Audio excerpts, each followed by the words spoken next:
Bonsoir, je me présente. Je suis la fée empathie. Oui, la fée empathie qui pourrait, d'un coup de baguette magique, lutter contre la violence à l'école, favoriser le lien social dans l'univers impitoyable de l'entreprise, ou bien donner bonheur aux adeptes du développement personnel. Mais au fait, savez-vous qui je suis réellement?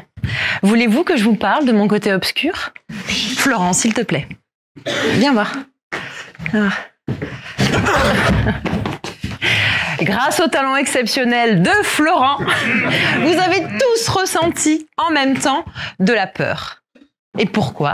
Parce que vous vous êtes imaginé automatiquement à sa place. Eh bien, ce phénomène inné et universel que vous ne contrôlez pas, eh bien, c'est moi, le premier niveau d'empathie. En effet, comment ça marche? Eh bien, grâce à nos petits neurones miroirs qui sont très copains avec notre système émotionnel. En effet, l'humain est ainsi conçu qu'il est en résonance, en miroir avec ses congénères. C'est l'empathie réflexe. Mais faisons plus ample connaissance avec le deuxième niveau d'empathie. Plus que des manifestations neurovégétatives, eh bien, ce niveau-là produit du sens. Il permet de comprendre l'autre, le patient. Et vous pouvez tous développer ce potentiel empathique. Oui, c'est possible. Grâce à une démarche personnelle, d'introspection et de réflexion. Commençons par voir ce que n'est pas l'empathie. La sympathie tout d'abord, qui est basée sur une relation fusionnelle où vous et le patient êtes indifférenciés, êtes le même.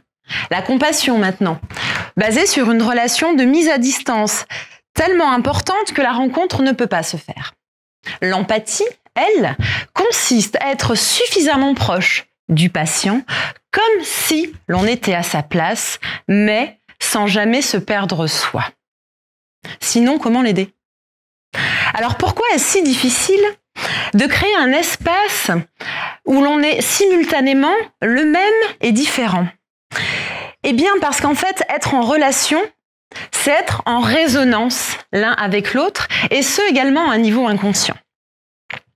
Et cela, ça réveille le petit monstre caché en nous, le protecteur de notre ego. Je vous présente l'emprise, le côté obscur de l'empathie.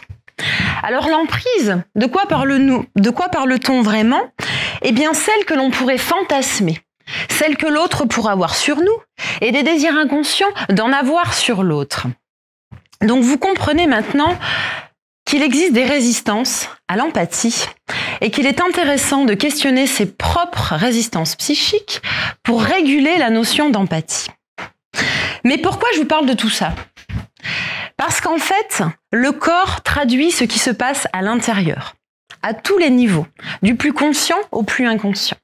Nos attitudes, nos postures, notre intonation, en fait, le corps habille les mots. Pourquoi je vous parle de tout ça? Parce que 93% de la communication est non verbale. Effectivement.